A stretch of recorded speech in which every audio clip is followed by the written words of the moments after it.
is Aang really the only one that reincarnates? So across some lore that makes me think that there really is a dark avatar running around. Today's episode is brought to you by Save the Sky Bison, because they're important. Also, we've been laughing for a good while with the pre-show, so if you want the pre-show, it's at OnlyFans/Save the Sky Bison. Launching now. Yeah, there'd be quick. Just in time for migration.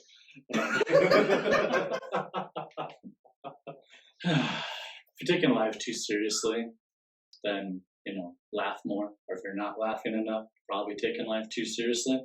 Go watch more Avatar. Go watch more Avatar. But into some really serious stuff here about Avatar, though. Just how serious it is. We never got to talking about the martial arts of the fire. And so we're going to talk about the martial arts of the fire and more hidden spirituality. So let's just dive there first, and then we'll go from wherever the wind takes us from there. Even though we're going to talk about the fire. Fire. So the martial arts of the fire, they have every technique has its own, every bending technique has its own martial arts. So what is the fire martial arts? The fire-bending martial arts. There we go. Tongue twister. So the firebenders martial arts, or their bending style, is based on the Northern Shaolin Temple style of martial arts known as Chuan Fa, or in English, the Law of the Fist. And you'll notice it because it is that symbol you'll see in martial arts movies and martial arts series. They'll do that. And it's closed fist over open palm. The idea is restraint. I got a question on that thing, because in the actual series, it's the hand over the fist, right? Because I know this represents fire, so is that where they That's that where from? they come. They probably just switched it. Or are there temples that actually use this? Not in the Northern Shaolin, because that symbol is specifically of their concept, their founding concept, which is restraint, over force. That's why the hand is going in. The open hand is catching the closed fist, exactly. Okay. Interesting. Okay. Very cool. The Northern Shaolin is how the rest of us know them. Is when you hear Shaolin monk, that's what you're thinking about, the bald guy with the orange. Recently, they've been allowed to put the tattoos back on. But that's what we're talking about, is that style. We're talking about the animal styles. What is that? Crane, tiger, leopard, mantis can be included in that. That's one of the more recent styles. Leopard, dragon. Now, when you're talking about firebending, especially with the main characters like Zuko and Azula, there's a lot of dragon involved in the way that they firebend, and that's why it looks ferocious. When you go to the live action show and you see some of the other benders firebending, that's more of how Chuan Fa should be, where you're taking the animal styles and mixing them together into your own personal version of the Chuan Fa, the Law of the Fist. You even see this with Zuko. In season 1, he's much more ripped and toned. And it's much more forced to make the fire happen, and it's much more about his brute strength. And then in the later seasons, he is skinnier, and he was a refugee for a while, but his firebending is actually better, and he can actually beat Azula. Like he would have beat her in the Anakai, had she not tried to attack Katara. Yeah, he would have won. And he definitely did win. But it's that level of his firebending got better when you dropped the need for the brute force with it. And as his physique changes too, he's slimmer, he's more adaptable, he flows better. Yeah. And I wonder if with that physique, if he could have learned the dance of the dragon with Aang. If you tried to do it as strength-based, you may not have been able to have the flexibility to move in the proper way. Yeah. Because dragon is very much fluid motions with footwork. It's got a primacy in footwork, and the attacks are gliding up and down like how a dragon flies through the sky and swims through the ground. And you'll see Zuko do that. When he fights, it's up, down, up, down, up, down. Focusing again on how he was earlier and later, you notice there's a lot of close fist power hits that are really fast and ferocious, but later in the series, there's a lot more open palmed, circular, slower motions. That's a thing too, the defensive moves that even Aang uses and things like that to redirect the Fire Lord. So, like that move that I just did, that's one that Aang uses specifically against the Fire Lord. Is that a Chuan Fa, then, the Northern Shaolin? Aang is resorting to his 8 trigram palm with that one, which that's something we can get into, is the striking points of martial arts. Every one of the styles across most of Asian and European martial arts, you have the same striking points. Okay. When you go into the different styles, it's how they approach striking those points that changes. And so with the trigram palm that the airbending is based on, you have a way of deflecting away from each of those striking points, offensive and defensively. So defensively, it's moving those attacks away from my striking points. Offensively, I can move your striking points back into your own points. And that's how he can defensively move around his opponents and make them stumble and fall over each other without actually dealing very many blows. He can use the environment too. But with firebending, it's about going right to you. And the reason for that is when you're using Chuan Fa in, say, on the streets, you're not looking for a fight. You're looking for a way to pacify a situation. To de-escalate it, to bring it, to end it. Fist into palm. Exactly. It's that. You are that open palm, catching that fist and pacifying it. And so Zuko's life is that lesson of you learn that power and that ferocity. As Jordan Peterson says, you have to become that monster and then learn to control that for the greater good. Interesting. Which leads into psychology, but also spiritual balance of masculine, feminine, and so forth. But it's like Carl Jung talks about, you need to know your shadow, you need to know your subconscious, your unconscious, in order to master it and not be dictated by it. Yeah. But you can't, awareness, you can't change anything without awareness and the desire to change. Exactly. And so same with Zuko, the whole time Iroh's trying to tell him, oh, how are your forms going? How are this? Come have tea with me. Come, he's trying to teach him. And it's really not until Zuko gets humbled that he starts to open up to those lessons and starts to open up and learn about them and adopt his styles, and he changes and becomes a different person. But it's interesting because the whole time Iroh's trying to teach him that. And even Iroh's chunky, but he's very capable. Very you see when he gets captured, he kicks some serious butt, And then you look at his, which is literally his brother, the Fire Lord, is very still ripped. And it's not that it's bad to be ripped, because Iroh gets ripped later. But even when Iroh is ripped and you see his movements, there's still the kind of movements from before. There's still this very conscious decision movements versus his technique hasn't changed, but his ability to do them over and over and over and over has. Well, he only got buffed so he could break out of jail. It wasn't like he got buffed to go get back. That is true, actually. Yeah. He didn't do that to get bossing say. He did it so he could pound the guards into the wall and then walk out during the eclipse. Yeah. I forget that. When they all lost their powers and he was still strong. All of a sudden he's just gorilla. Yeah. Eating the apple, doing one-handed pull-ups. Right? That's my life goal. I just want to be able to eat an apple and do one-arm pull-ups. Right? Just keep going. Oh, yeah. Especially in front of your chosen girl. It's just time. It's if she's going to come out of that bedroom, come past this hall. At this point, I'm going to be in there mid-pull. The Bison's John's all for my girl, and I'm all got just a mirror in front of me because I'm it's for me. It's only for me. My wife loves me regardless. I'm boiling your abs for you. Because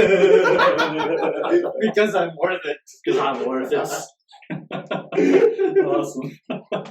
Okay, so that's where the fire techniques come from, is from the passion. Yep. Which makes perfect sense. Yeah. One last thing I wanted to say about the firebenders is, and you'll see this through all of them and how they firebend. Again, it's Chuan Fa. It's the rapid succession of attacks with breath work and footwork too. And you'll see a user of Northern Shaolin, especially when they lean into Dragon, they will trip up their opponent just because their footwork is like what you see them teach with the way the dragons move in that show with the dragons firebending. There is a motion with the legs and everything. And when one user is putting his feet all in the right place, the other one isn't, they end up on their butt so quick, so often the fight is being fought for them by their own clumsiness. Makes sense. So, I'll go for it. Okay, just sorry, quick question to expand on kind of the fire element here. I noticed in the live action show, Azula goes into Phoenix style. Yes. I think you mentioned when she goes into the lightning style. Now, is that just a branch off from Dragon, or is that something totally different like Mantis that was developed entirely on its own against the rest? So the Phoenix style is also Northern Shaolin. That is one of the most advanced, if not the most advanced, in their entire system. And it is what they teach those who, they don't have the word for master and grandmaster. That's what we call them. Where theirs is just you've reached that point where you have manifested yourself, is how they refer to it. Once you have manifested who you truly are, you are in that stage until you finally reach sainthood, which is the sanskar, where you die and they mummify you. And so once you've reached I know who I am, that's where they teach the most advanced styles, which are the Buddha palm style and the Phoenix style. The Buddha's palm is like heal and it's life and destruction. But the Phoenix is you've taken all of the different animal styles, and the one that sits above all of them is the king, is the dragon. The thing above a king is a god, and that is the Phoenix. And so the Phoenix, where a dragon is capable of destroying and remaking the world, a Phoenix can destroy and remake life itself using its own core soul as the material, the burning material. Interesting. Yeah, that's very interesting. That's why she fell into Phoenix style when she was being tested by her dad. Her dad's a king, or in a way. A dragon, right? Yeah. Yeah, and so she had to go above dragon, but she's burning her own soul to do it. And notice her fire, everything is different with her. It's because she's burning it the wrong way. And that's why even though she goes to Phoenix, she's supposed to get that much more power, she's supposed to be able to just dominate all the other styles. She still is not capable of beating Zuko or Katara easily, and not Katara at all, because she's burning away her own true self instead of becoming who she truly is. Interesting. Okay, yeah. Well, and then even, like we talked a little bit this pre-show about like leaving the nest and so forth, but both in the live action and in the anime, there's 2 points where like she's encouraged to go off on her own. Like in the anime, it's like she's there with the great aunts, and then they tell her that like she should go alone and that she should not be with like the whole army that's with her and like guiding her and walking with her, that like, it's time for her to step off on her own, like a phoenix, but more like the bird style, like learn how to be a bird and fly first before embracing this phoenix energy. They don't say it that way to her, but she's encouraged to leave. And then the same thing of like her in the live action, her dad's not recognizing her until he gives her a mission on her own outside of it. But even there's like a point where like she comes and complains to him in the live action of like, how come Zuko is getting this attention, and he literally is like, because Zuko has been on his own learning to be a man versus doing behind the scenes manipulation with the, like essentially like instead of playing drama games inside the house, he's out there in the real world, and so it's literally that, like even that burning away of her own soul and like probably why she snaps and goes crazy later is all of this like not over nurturing, but like being definitely not nurturing. She's not being nurtured, and she's also not being encouraged to step out on her own. And when she finally does step out on her own, the only friends that she goes and grabs are people that actually don't really like her. Like they join her for fear. Like Ty Lee joins her because she sets the circus on fire. Essentially, and then Mai joins. Yeah, and then Mai joins more because she's poor. Mai's like, sure, sounds fun. But then the moment that like Mai starts not being okay with what's going on, or like realizes that like Azula doesn't care about like her baby brother and like these other things, then Mai turns on her. Like it's the moment that it's like, wait, you're crossing my boundaries now. You're infringing on the way I feel about something. Like now I am against you. Before this was just fun and games, and now it's like wait, hold on. Like it was all fun and games until you crossed my boundaries. There's still things that they care about, whereas Azula's willing to burn it all to get the enemy. Azula actually wants to hurt people, where the other two, they didn't want to hurt people. They just knew that there was a job that needed to get done. Yeah, exactly. And same with like you see that like with like some of the soldiers too. Like not all the soldiers are evil. Like they have orders to go and do things. They're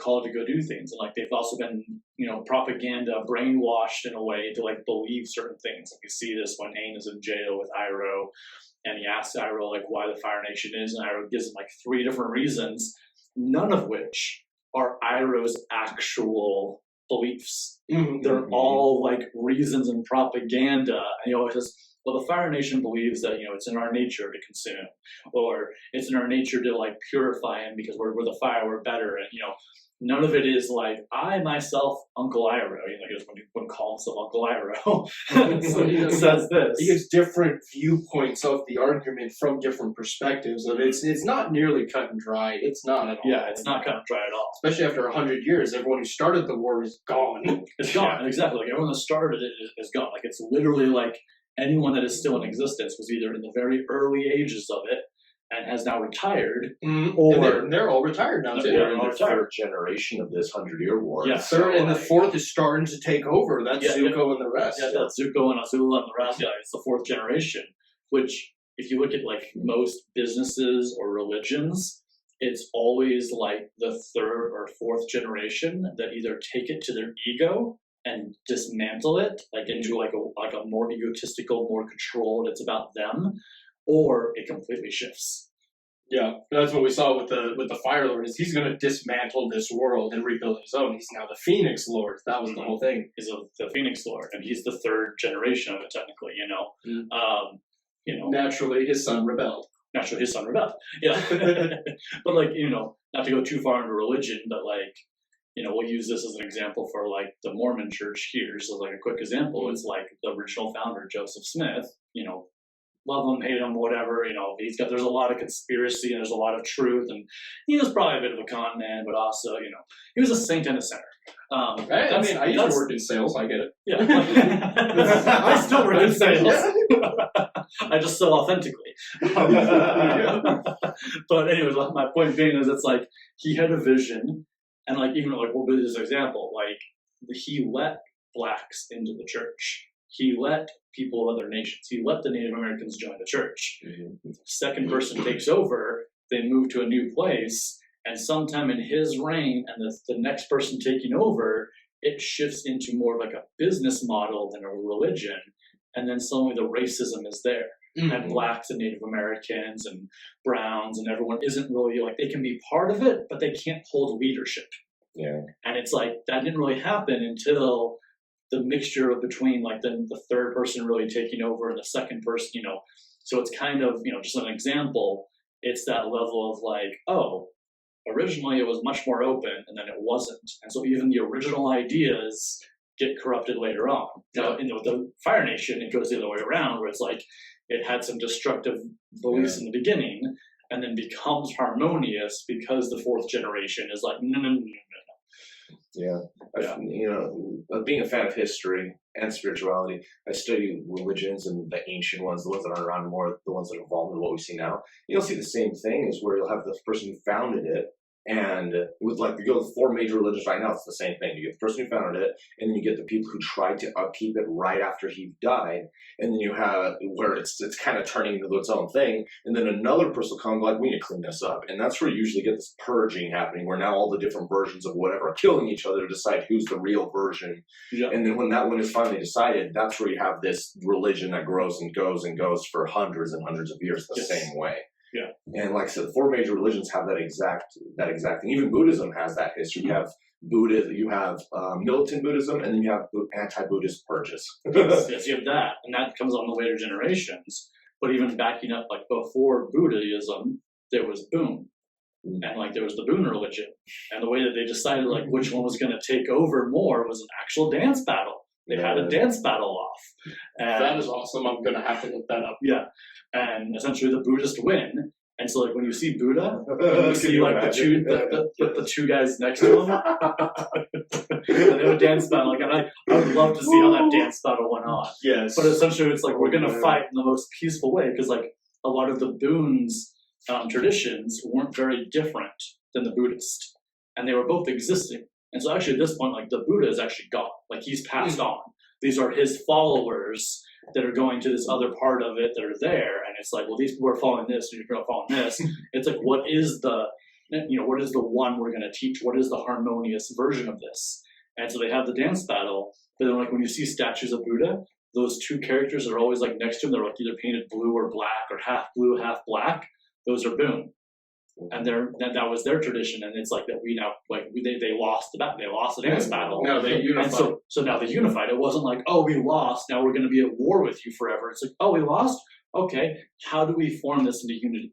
How do we become unified? Yeah, we also have to live with each other. We will protect. We will, we're a little bit more, like hardcore, but also like, so forth. So like, we'll protect you guys from when things happen. So the original Boon were actually protecting the Buddhist communities from, like, if war did happen, or there was like, savages coming, the Boon would go fight them, not the Buddhist. Okay. And so, but you even see this in animes. Every time there is like some kind of deity, there's two with them. Like you see this in Dragon Ball Super, you have Zeno, and he's got two that stand next to him. You even see this in like Naruto, as we were talking about earlier, like when you get up to like the sage, like the sixth path sage, he's got his two children that are there, but it is always depicted as like these two are passing on, but they're also protecting the original message. And so it's that shows up all over religions, all over now pop culture referencing and yeah. It reminds me a lot of the Avatar actually too. Zuko's dream. He's got the two dragons, one with Azula's voice and one with Iroh's as well. Yeah. Which I guess that also would represent the two Kundalini as well at the same time. Yes. Which is like Star the two Wars Kundalini too. going back and forth around the center column to make it happen. So then again, it's like you have the middle, and then you have the masculine and the feminine. That's what I mean by they have that starts too with the Mortis mythos with the father, the daughter, and the son. Mm-hmm. And they're even depicted that way as the father's in the center, and they always depict the son and the daughter not just there, but somehow either defending or putting their arm around or interacting specifically with him in the center. It's very interesting. You go over to a Mesoamerican and you get three windows or three specific, the threes, always the threes, and they connect it to their solar and lunar astrology around the world. 333. Yeah, one of the obvious ones would also be the Fire Lord and two kids throughout the whole series There's too. again, father, son, daughter. Yeah. It's consistently within it, and then it's like, I mean, when we do see this in Christianity too, of like you have the Father, the Son, the Holy Ghost, and like that's the Trinity. But that's even like a play off of like the three becoming one, and which is also Fibonacci, which is the golden ratio, the past and the present forming the new. Like Fibonacci is the only number sequence that only requires two numbers to like figure out, and it's always past, present equals next, which then the next is now the present. So then you take so it's always continuing to aim to be more perfect, aiming to be the golden ratio, aiming to be perfect may not be the right word, but aiming for actual self-realization, self-acceptance, enlightenment, and knowing that like even when it hits that middle point, it's going to go the opposite way and unspin, and it's still always going to be that spiral that's in existence, which might be why like all the symbols in Avatar have the little spiral in them now, as that got adopted in, I mean, the writers knew a lot of the spiritual stuff to be able to get a lot of this the way that they have and to make it hit the way they have. Like, they know a lot of deep human psychology. Yeah, look at the air symbol. It's the three Fibonacci spirals in a spiral. Yeah. Just to show you guys so you guys can see it too. Each one of the things has the spiral. Maybe we'll put this up on a bigger visual for you, but we'll fix it in post. Fiction post. A big watermark on the screen. I was going to say, too, from the trades you have, Aang, he would act as a father because he's from a different generation, 100 years and everything frozen in time, who has knowledge that Katara and Sokka don't have. And so he would immediately be the father, but it's an inversion because they're all children, but he's now the youngest of the children, but with the most advanced knowledge. And he's the oldest soul. Oldest soul. And as the Avatar soul, with the Avatar, everything, he becomes that divine father-esque soul, and it becomes like the monads as well. Yeah. And I was going to say, speaking of how the monads always lead to other monads, you have the three trinity leads to a 5-man band as well. When you add Zuko and Toph.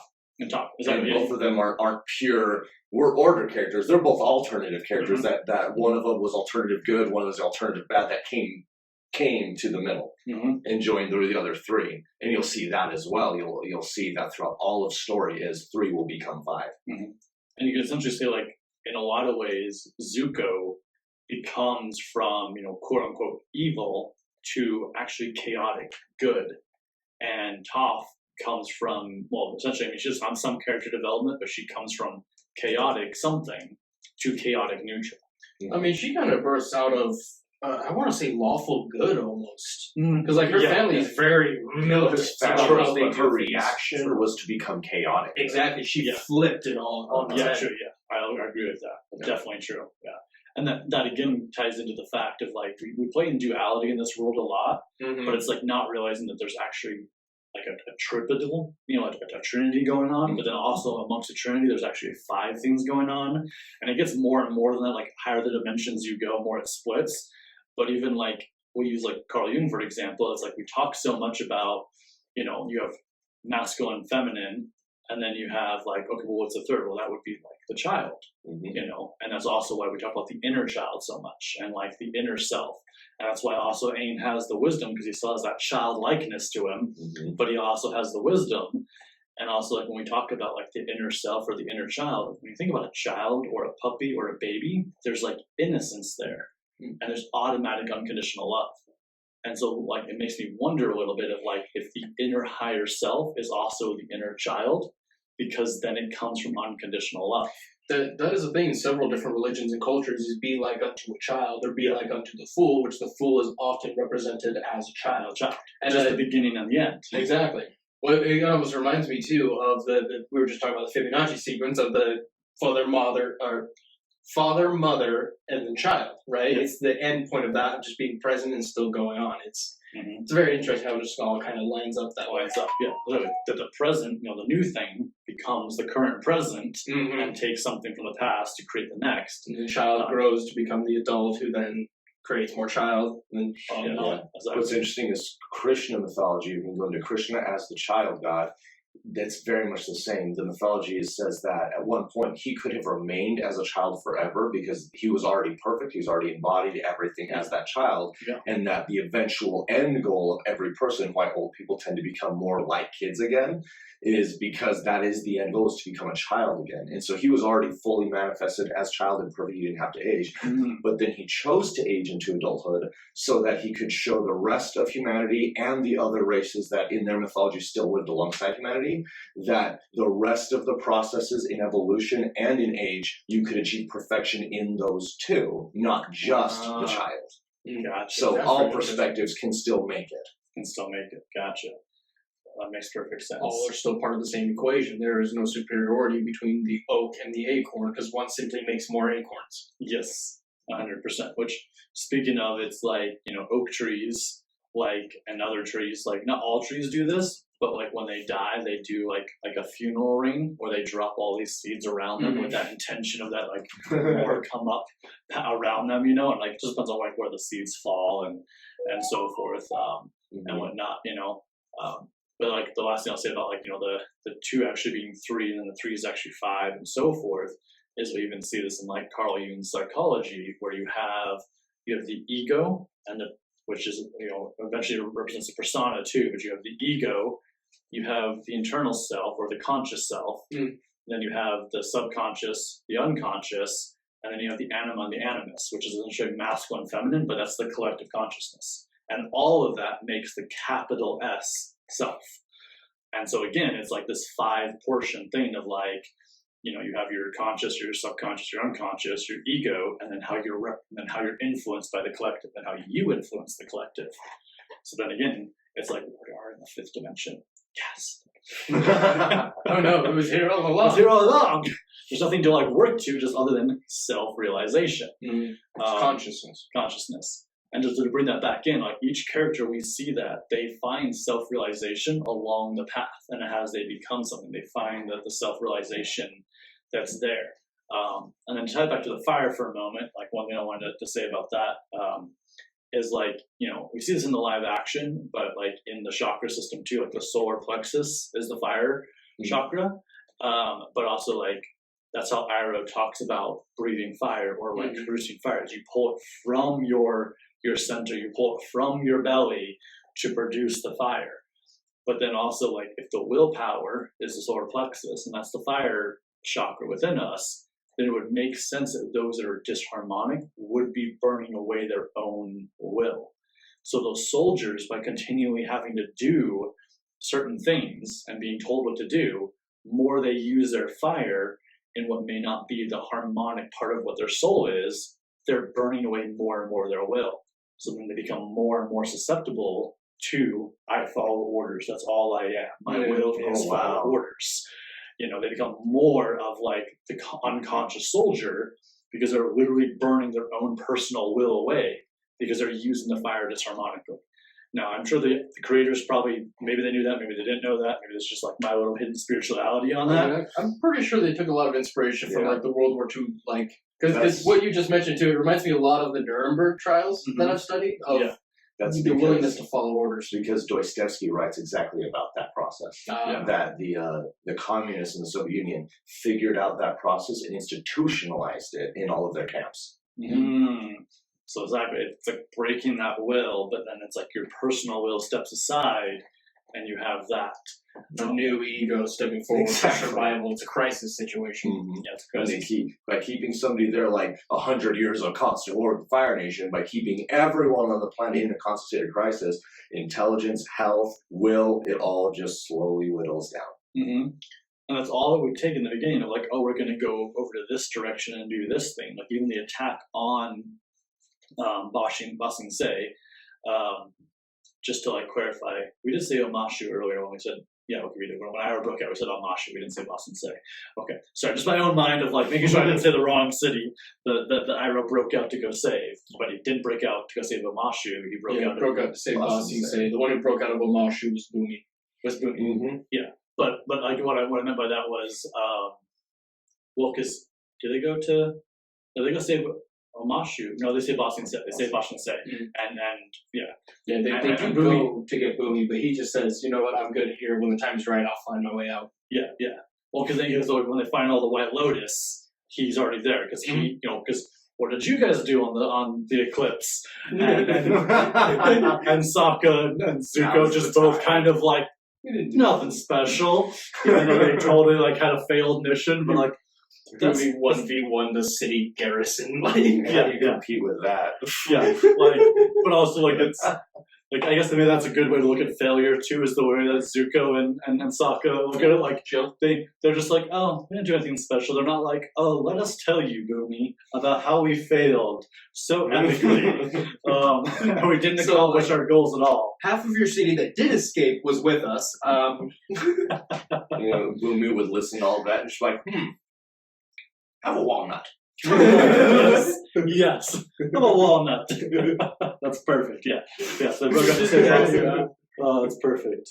But yeah, the one thing I was gonna say is too is like even with Iroh, when he was on the path to be the next Fire Lord, and he's attacking Ba Sing Se, and then essentially there for over 2 years, or almost 2 years of just like attacking. How much of that was his own willpower that had been burnt away?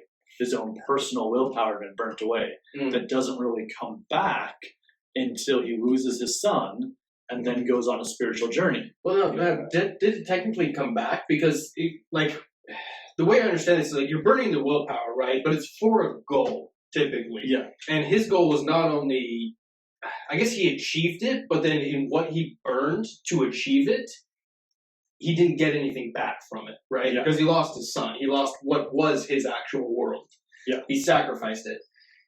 That loss, though, is something that he was able to grow upon spiritually and things like that. Because that's also the point where he started to be able to see spirits and things, if I remember my lord correctly. I think that crisis made him go, oh my gosh, I'm burning it away. And then he looked at the Fire Nation, everything he'd grown up to know, and he realized we're burning ourselves away. And that's when he, I think, dove into the spirituality because, like you said, that's when he started seeing spirits. I think that's when a person has nothing left because a person's child is their hope for the future. When that's gone and you're the one who burned it away.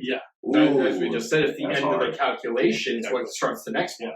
There's a part of Iroh that was like influenced before that because he chooses to not kill the dragons. Yeah. Because like he already has the title of Dragon of the West before he's in Boston City. So there's already kind of that choice, a little bit of like, but that's more of his own personality. His own personality is like, I'm not going to kill the last 2 dragons. Not to mention, you had all the Sun Warriors, so there might have been a little bit of like, yeah, I'm not going to fight this hidden village. He's kind of outnumbered. Yeah, but anyone else was fun, like, but imagine the story they tell. Yeah, and then they try it. You would have tried it. Yeah, and so maybe that's also why, like, there's been plenty that probably died. And also missing a few uncles we just never talk about. Well, and also that too, that it's like, because even when Zuko talks about the dragons being killed off, he says the last one was killed by his uncle, and that it used to be a way to like receive your masterhood of fire. So that doesn't mean that everyone that was teaching firebending to others wasn't already like didn't actually go do that. So like they might have found other dragons and all that, but not everyone that was a master was actually killing off the dragon. So it's kind of like what it makes me think of is it's like you can get your black belt and then you can open your own dojo. And that's kind of what it sounds like most people teaching other people firebending, or even like the fire sages are at that level. But then it was like those that went and killed the dragon was like having, the 10 dokos on your black belt. And you've proven that and you're going to the next stage beyond that. And so not even then, like, is that concept too that like, who knows how many people the Sun Warriors killed to protect the dragons, but also at the same time, it's like how many people were actually seeking out the dragons anymore. And I feel like that might have been even like Iroh's little personality, just like coming in of like, oh, there are no more dragons. Let's spread that rumor around. Just like, because like, and I would love to see like, in one of the future, in the world of Avatar, if there are dragons other places besides those 2, same where like the Sky Bison come back at some point. Yeah. So it's like, are they being taken care of? Just like the Sun Warriors taking care of the dragons, like are there others doing that? And also, just because those are the only 2 dragons we see doesn't mean the Sun Warriors don't have eggs or other dragons, very Aragon style of like a bunch of eggs hidden. Exactly. So it's interesting to think about that concept. I wonder, like, I would love to see expansion what fighting style those Sun Warriors used that made them able to kick so many firebenders' butts for trying. That'd be the dance of the dragon, right? That's their basic form. But then, their advanced forms would probably be even worse. But I also think of not using force to do it. It's like it comes back to like almost the same concept of like Dr. David Hawkins' book, Force versus Power. And it's like in that one, it's like when you try to force things to happen, they can happen. But when you allow the power of the universe to work with you, you are that much more powerful. Oh, yeah. When you allow the flow, you're more powerful. And so it's probably just that force versus. That's very interesting because what do you call it? The ancient firebenders, they do use traps. Right, versus like an actual garrison and things like that, which makes sense. They're in hiding and things like that. But like the style of trap they use to capture Aang and Zuko, like as a firebender, you're not getting out of that. That stuff is like fireproof. Yeah. And specifically, they left them there for like a solid almost 12 hours just in the cage. So like they knew that the trap had been set off. They just let them sit there for a while and just contemplate their existence. Get the fight out of them. Exactly. They were like, or maybe it was totally like, yep, oh, like it's your turn to go check the traps. Oh, no one's ever in the traps. Oh, hey, look, there's actually someone in the traps. And so then they go to the elders, and it's like, okay, now we got to talk for a few hours to figure out what to do. Could you imagine if they actually yelling? If they're supposed to track the traps every 30 minutes, but that guy's just like, it's fine. An hour later, no, it's fine, I checked them. Like, fine, I'll go. Or maybe that's the guy that's all like wants the dragons to eat him. It was his job, and he's just like slacking on it. So it's like his guilt coming forth of like, I hope they just kill him so no one knows I let him sit there for 12 hours. Not ask them any questions at all. Not ask them any questions at all. Oh, that's great. Okay. So along those same lines of like fire comes from the solar plexus, we hear in both the live action as well as it's hinted at in the anime of like how the water uses of it's like you're pulling from this outside source, but it's that flow again. It's that power. It's like surrendering to the power within yourself to allow the flow. Which I mean, martial arts style, already like I know of, it reminds me of Tai Chi, which is like when you're doing Tai Chi, you are moving your body, but you're surrendering to the flow of the energy already inside of you to make those things work. Or you're pulling the quantum nards into you. That's not a real physics term, but Quantum nards, yes. that comes from young Sheldon when someone's doing Tai Chi. I didn't know that. That's good then. I'll have to look that up. Or maybe calls them. There's something out there that's like a new, like a certain kind of neutron. It's not a neutron that like it doesn't have any. Like it doesn't have any value. It doesn't have any like non-value. And he's like, I think one just went through my pants. And he's like, I mean, he's accurate in all of his like Tai Chi movements. And then, but it's like from a physicist's point, I'm like, well, I can see how you would think that from the physicist's point of view. It makes sense. Yeah. But yeah, if you'd like to go more into that as our martial arts versed person. So we're moving into Tai Chi and water. Yeah, to Yes. water. We want to make sure we hit these this time. Oh yeah. So waterbending happens to be based on Tai Chi Kwan or Tai Chi boxing, also known as in English the Supreme Ultimate Fist.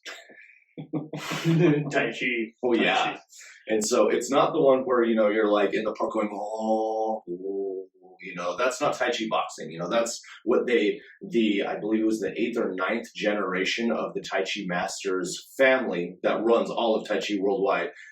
That one, because of World War II and the Vietnam and all that war and the communists and all that other crap going on in the Cold War, he moved out of China and started moving his family and his Tai Chi dynasty around the world. And so coming around to America, they tried to market it towards people who were actually have the time to stay at home, which ended up being people who were disabled disabled or old. That way they weren't, in factory jobs or, out doing stuff all day. They actually would have the time to sit down and do this. And so all of our ideas of Tai Chi being all slow and, passive is because of that marketing phase that lasted about 60 years. Now they're going through the next generation is taken over, and that master is redeveloping it all worldwide back into the boxing style. Yeah. The original Ultimate Fist. So what I have for that in my notes was that serenity and control of energy and motion is the primacy in that style. The breathing, the footwork, the arm, everything is about that. And as you know, water can go all the way up to rapids. It can be a waterfall. It can be absolute destruction, or it can be calm and passive. And you see that with the waterbending, with being able to heal, being able to freeze somebody in place, shoot them with ice shards, or just punch them with a wave of water, or trip them. Like there's a wide range of what you can do there.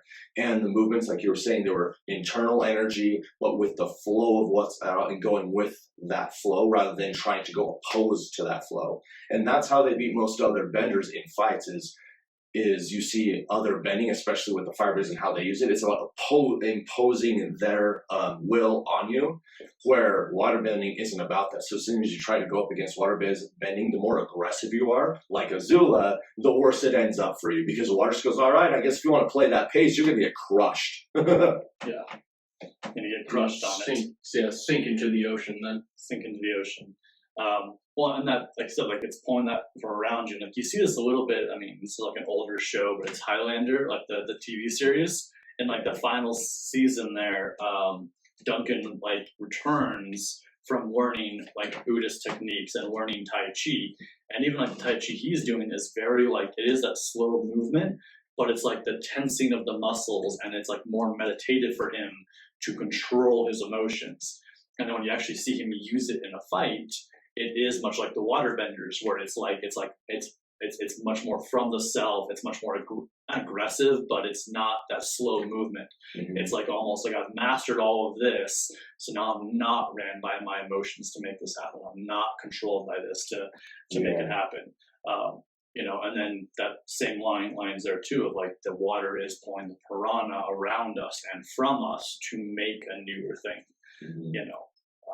So that's pretty cool. Something I want to mention too is another movie that I found that, and it's so tropey. Man of Tai Chi is the name of the Keanu Reeves movie. That one gets into that philosophy of Tai Chi, true Tai Chi, and the main character has that dilemma of, it's not like Muay Thai. It's not like, all these other fighting styles that are super popular. And so he starts thinking that, maybe if I start, actually not pulling my punches and changing my energy. So I'm using my anger and my ferocity instead of my peace and my harmony. And oh man, that movie is perfect in how that turns out for you when you start breaking the rules like that. And you start using chaos, you start using anger. With anything in your life, you start using that as your fuel. All you're doing is playing the entropy game, and all that you'll end up with is pain and destruction. Gotcha. Okay, I can see that. And it's like, again, it comes to that power versus force, which is funny in the sense of like that terminology, because like I get it like from Dr. David Hawkins' point of view of like, surrendering to the power, using the power within versus using force to make it happen. But then, like we have like Star Wars and all those things where it's like the force, use the Schwartz, use the force, Yes. And even in like, there's another book out there called the Handbook of the Navigator by Eric Pepin, and he talks about like working with the natural force of the universe and using the force of the universe with you. And there is like an anti-force that doesn't want you to succeed, but it's not like an evil force where it's like, oh, we don't want you to succeed. It's just like, it's more of this resistance that's out there. Like, can you push past the resistance? Which makes me think of like, if you think about like earth bending, it's a lot about like building your confidence and breaking past your limits, but also taking care of the body. Mm-hmm. And it's a lot about breaking limits, and then same with like, the fires, like if you use your willpower appropriately, then you're pulling from your own will and not burning yourself out, which means like a fire, by not burning your soul out, by using it, you're actually building the fire. Just like getting the warmth from a fire or from a stove or energy, it's like you're adding more energy in and you're getting more out of it than you're adding in, is like the real thing that kind of flows with it. And as an well as like explosion might be pretty and powerful, but a sustained burn is useful. Yeah. Okay. Yeah. I see what you mean. And same as like, the air is using like the energy from around, but also like the wind and the air is like within us and out of us at the same time. Power and fire burning comes from the breath. From the breath, yeah. And we're gonna talk about water using the prana, but it's like all of them kind of tap back into like these essential, what I'm like learning is like we dive into this is like the personal development aspect of it, but it's also like you need these attributes to be able to like tap into the other emotions, like for a more practical living your own life and like balancing our own elements within us. It is like, like the confidence and taking care of your body and like restores your hidden power by breaking past your limits.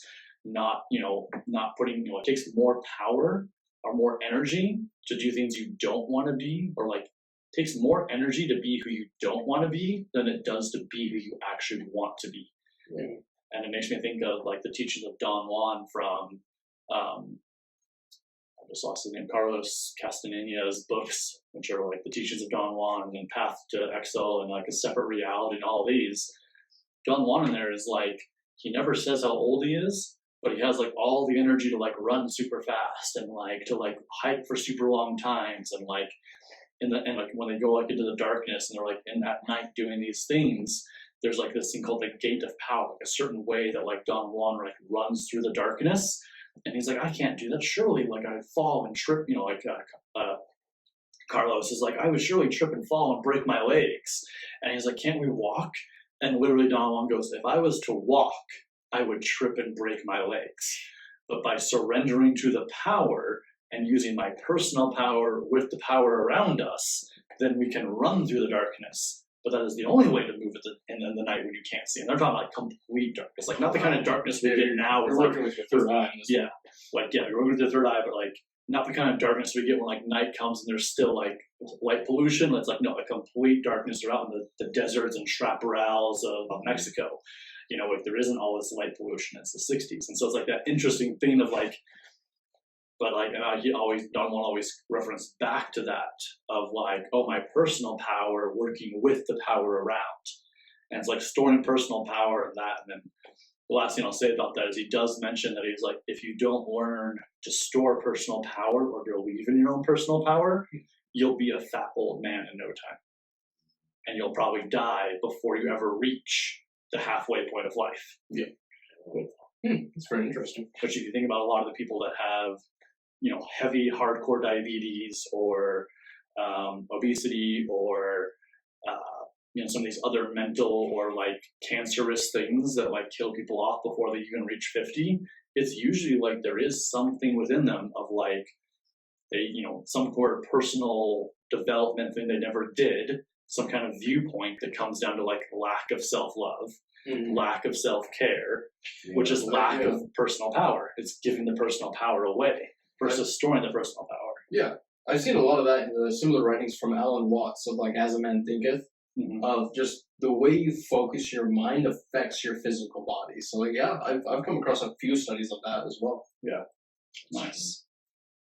I have to say that I can attest to that. Like in my own life, I grew up thinking that I was the scrawniest person I knew, and at the same time, the fattest person I knew. And it wasn't until a handful of years ago that I finally cracked that and was just like, wait a second.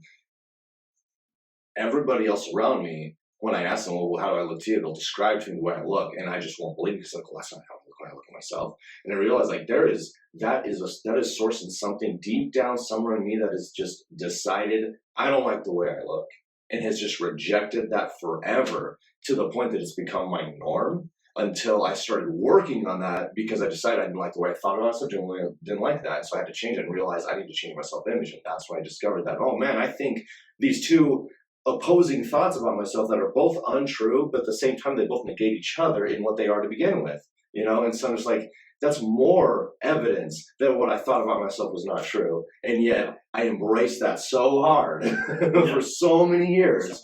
And when I finally let it go, I had so much less pressure, so much less, just so much less of all of that constantly wearing on me. Because when you don't like the way you look, what you eat, every time you look in a mirror, everything you do, what you wear, everything affects you before you even go outside the door and think, how are they going to see me? Yeah. And so by working on my self-image, by working on my own personal, do I love myself and in that relationship with myself, I finally was able to weed out a lot of those poisons that I've just been holding on to. And now my self-image is pretty good. I don't hit myself and I love looking in the mirror and stuff. Now I'm not like narcissist. I'm not in love with myself like, in a bad way. But I am like, I look at myself and I think, hey, I like who I see instead of, oh my God, so much work needs to be done. Holy crap, look at it. Oh, it breaks, the mirror breaks. Yes. I definitely hear you on that. It's like loving who you are as you are. And like also like if there's something you want to change, then like do it, shift it. But because you want to. For the record, like this is me like pushing my lovely locks of hair, like look at how pretty I am. My locks that I don't have. I think all of us are really in that same space there. Yeah. But I said in that sense of it's like, it's like loving yourself, like being grateful for your body, being grateful for this experience you get to have, and that's something that like in the avatar world, like you can tell those that are more like adapt as like, masters of the bending, like they are in that zone of like, I don't give up about what someone else thinks. Like we can see this in like the Northern Air Temple where like, yes, like the water teacher there changes in the anime and like allows guitar to be taught. But most of the thing, he's like, I don't care if you think that's weird. I don't care if you think I'm sexist. I don't care if you... That's his culture. That's his culture. That's his way. But same with like Boomy, who's very much like, kind of this like goofy king. But also, and then even both live action and anime is still that energy of like, I don't care. And we talk about, older people hit this point again of being childlike. And it's kind of like we forget this as we like are raised and like grown. It's like, we come into this world as one thing, and then we're domesticated into believing certain things about ourselves, and then we undomesticate ourselves. And that is the spiritual path. It's like undomesticating yourself before you're hitting the grays, before you're in the grays age of your life, the golden age of your life, like before you're in those like later years, it's undomesticate yourself before that. Yeah. Because at that point, when you're at that point, it's not so much like you've undomesticated yourself and healed it. It's more like, I just don't give an F anymore about these things I used to give an F about. So it's not really like an undomestication. It's still a wound. It's still like a weight. Yeah. But what you thought made up your world no longer makes up your world. Yeah. It's to another crisis. Yeah. And, and you hear sometimes with like older people, they're like, well, when I was young, I used to care about this. Or when I was young, like I could do these kinds of things. But now that I'm older, it's all about this instead. And it's like, it's all on that like age thing, like, oh, because I've hit this age, I am now X, versus like, oh, because I've done the personal work, I've done the self work, I've put myself in situations that cause me to grow, cause me to move. It's like that. The spiritual path is happening regardless too, is what it Yes. seems like. Because what my guru says around us is very much you're born nobody, you become somebody, society teaches you to become somebody, and then you have to become nobody again. Yes. But the way you're describing it is very interesting because you have, the spiritualists, and that's one of the traps that a lot of spiritualists have is the ego of, oh, we're the only ones that are really doing the work we're doing, right? Yeah. Everyone else is too, as you pointed out, but it's taking longer. Mm-hmm. It's just we're all on the different paths, but we're all ending up on the same end point, basically. Exactly. Yeah. If you're building a sandcastle and you don't know you're building a sandcastle, you're going to stumble into that and it's going to take forever. But if you go in knowing, I'm building a sandcastle, so it'll be done in 10 minutes. Exactly. And exactly. It's that concept. And like, there's no wrong way to live life. There's no wrong path, but there are multiple paths up the mountain of self-realization, of enlightenment. And it's like, do you want to walk that? Do you not want to walk that? And if you don't, you kind of have to be okay with, like, Are we dragging you up the trail, or are you leading the charge? Are you choosing to go on this with you? So, so it's like, it's that kind of a level of like, you can live your life however you want. You can drink beer, eat pizza, never work out, play the self-hate game, and and blame everyone else in your life. And still, that's not the wrong way to live life. It may not be like the most ideal way. It may not be the most happiest way. You're not going to get anything done that you want to get done. You want to get done, unless that's your goal. And so it's kind of like that level of like, what's your goal? Who do you want to be? Why do you want to be that? And just to tie it like finally into Avatar, we see that with each character in Avatar, but especially Team Avatar, is it's like either they know who they are and they're waiting until the time, like someone like the Sword Master and like Boomy, and they're waiting until the time comes to shift, and but they're kind of like waiting patiently for the right time, or they're discovering who they are because they're aiming to like be better. They're aiming to improve. Like Sokka and Katara would have stayed in the Southern Water Tribe forever, and like never really, maybe not forever, but like at least till their later years until like something would have shifted or happened. I mean, we have no idea at what point when Sokka and Katara's father would have come back, because they were just out raiding basically the entire time. They were out there. They're out there. Who knows how long? Yeah, and very well like may not have come back on the eclipse, because technically the only way that they retreat is because Sokka says we need to retreat. The temple is empty. Everything's empty here. It's a trap. It's a trap. And so it's like, had they done that without Sokka and Aang, then like what would have happened to them? Well, they never would have even know that was a thing, because all that information was gathered from the library in the desert. Oh, that's true. They wouldn't know. So it would have just been a pass of the moment of all of a sudden the firebenders are powerless, hit them now, and it would have been an ad hoc, raid at most. Yeah, exactly. Base somewhere near the edge, not even the Fire Lord's camp. They'd be somewhere out near the Earth King. Yeah, exactly.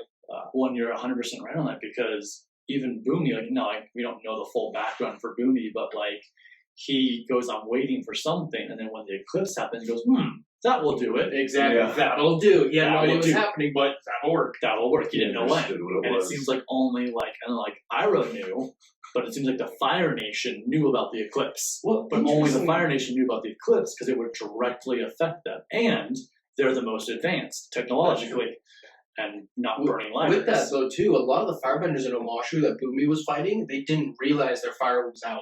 They had no idea that was coming. They go, it was the nation's capital that knew, but the regular standard troops had no idea. Yeah, so like the inner circle, the high lords, the high general council, the fire lord, and the surrounding, like they knew, but no one else outside of that really knew. Yeah, and so it's like, again, like certain knowledge is only kept into that. Ooh, that's interesting.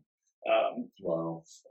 But there's kind of like, in short closing, because I feel like there's like at least another one or two of these we want to go into, of like tearing down more but diving into more spiritual, tearing into them. Yeah. But like with that, like, is there any like final thoughts or wisdoms that you guys want to share? Yeah, I'm honestly pretty happy with this one. We've discussed a lot of things. I like how we've gotten into the firebending, and I think at this point we've hit all four of the main elements, right? Yeah. Mm-hmm. So I would definitely like to expand upon the alternative bending styles here too. Oh, yeah. Because I definitely want to talk to you about some of that, because I know Steel Mantis is a thing, but that's more into the Korra series as well. So That's your metal bending, yeah. and there's a whole lot to get into there. I have several theories about reincarnation trauma through avatar cycles as well. That definitely very interesting. Yeah, cool. Let's definitely dive into that, and also the concept of like, is Aang really the only one that reincarnates? Oh yeah, I definitely don't think so. I stumbled across some lore that makes me think that there really is a dark avatar running around. Yeah. So we'll dive into that next time too about a possible dark avatar running around. Say we're not done here. We're not done here. They just keep on writing more lore, and I just keep on reading it. Cool. 1 + 1 = 2. Or fish. You can. Okay. Awesome. Well, this has been super fun, super great. All right. Oh, yeah. Peace, love, and keep being your awesome selves. And, do all the things you feel called to do. Namaste. Love and peace.